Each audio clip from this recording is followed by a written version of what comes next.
This is a series that Sony Classical put out called Music for the Movies, where they profiled 4 film composers.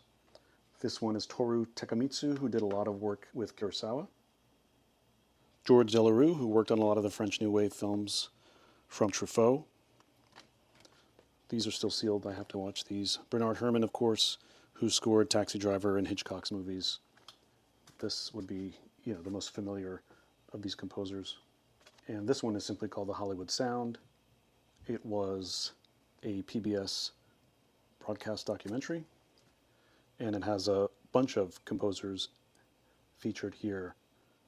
Interestingly, it says HDVS, which I don't remember seeing much of. They call it High Definition Video System. So these were probably shot with early HD cameras.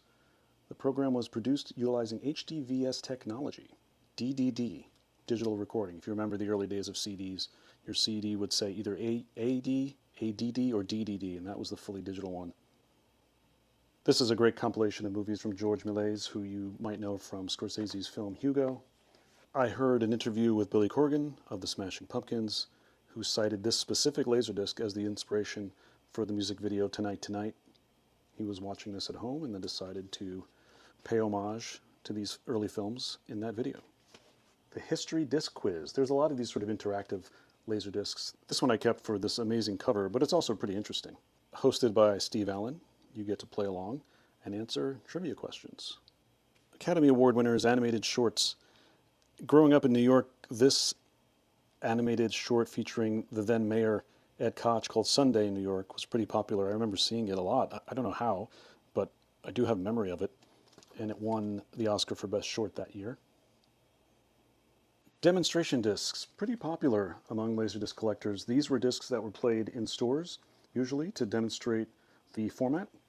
A lot of them were studio specific or specific to an actual hardware manufacturer. This one is a Japanese Panasonic disc. I just loved the art on this, and I love my Panasonic players. And many of them feature scenes from movies and also audio demonstrations, and then they show off some of their players. Video Essentials, of course, everyone should own. It will help you optimize your current set for Laserdisc specifically. So I highly recommend using this, especially to set your contrast black levels. It will demonstrate how AC3 works, how to set up your speakers. You'll often hear Laserdisc collectors talk about the Amish children featured in the demonstration footage on this disc. It's very funny. So even if you just want to see that, it's worth getting. Video Essentials. This is actually a documentary called The Universal Story. It is about the studio of Universal.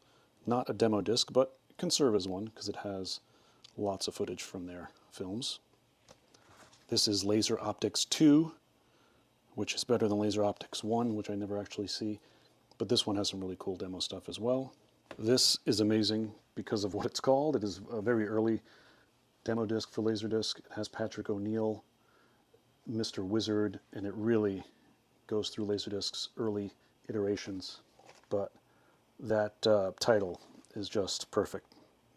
Now this is one of my favorite ones. We played this a lot in our demo home theater at Laserland, so I almost memorized all the beats and breaks of it. This is the MGM sampler. Just a series of clips. Long sizzle reel, but really cool stuff. THX. This used to be quite expensive. It seems to have gone down in price. There are a lot of them out there, but this is specific to the THX format and Lucasfilm.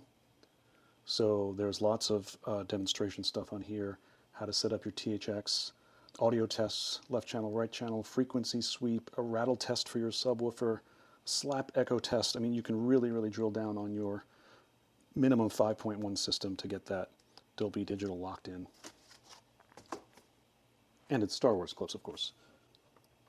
Paramount, another great in-store sampler. They used Axel F, the Harold Faltermeyer score, a lot on this one, if I recall. But again, pretty cool. Divided into different genres. This is a generic Laserdisc cover. You'll see this a lot. Anything could be in there.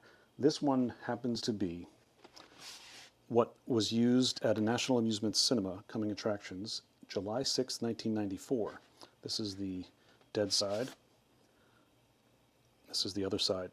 Now, the interesting thing about this and why I kept it was, in addition to the previews and coming attractions, there are interstitials here where they show you missing children. It's really off-putting, but at the time, you had to get the messaging out.